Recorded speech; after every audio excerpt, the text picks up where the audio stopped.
Hi, everybody. I am very, very happy to be here today with Angela Lungati, the Executive Director of Ushahidi, my old friend. We've known each other for a decade or so. I don't know. A long time. And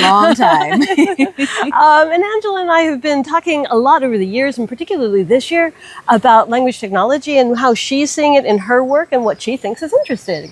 Thanks for being here, Ange. No, thank you for having me. So tell us, what do you think is interesting? I think, well, it goes back to my philosophy, at least how I think about the applicability of technology. Yeah. And how it's how we make use of it that will really drive the kind of impact we want to see in the world.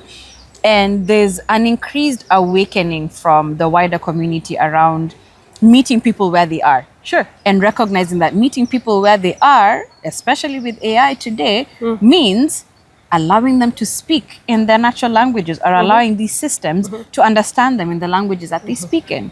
And so you know, it's been really interesting and invigorating to see the community within the African continent focusing on digitizing these languages, making sure there's actual representation.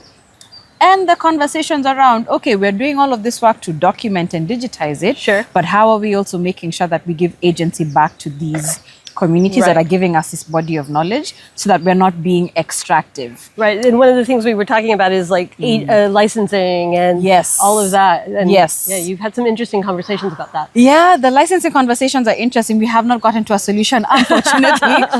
But tomorrow, I'm sure. Yeah, maybe later this evening, but it's fine. But I think it's mostly the notion that we need to make sure that we don't repeat the mistakes that have been made so far, and making sure that there's value going back to the communities that are doing the work. Right. I mean, you folks and others, and who speak the language. Like it's you know, it's indigenous knowledge as well.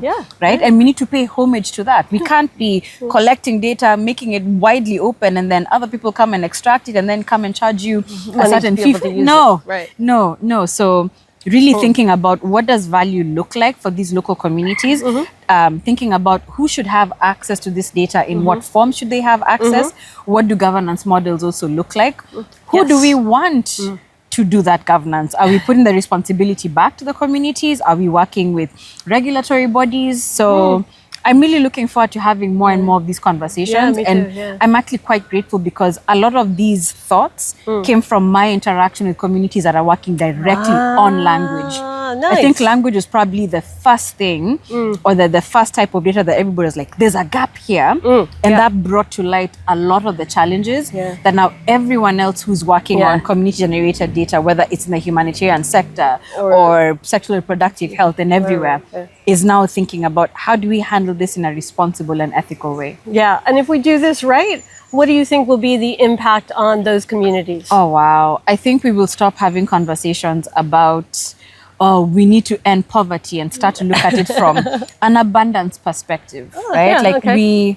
We start to think about what thriving in our communities looks like, because it feels like we're always trying to respond to a thing and trying to, focusing on the negative. It's like, we don't want people to be poor anymore. What would it look like if you said we want people to be rich? We want people to be happy. We want people to be ambitious. So that's really what I'm looking for. And listen to them about how they define it. Exactly.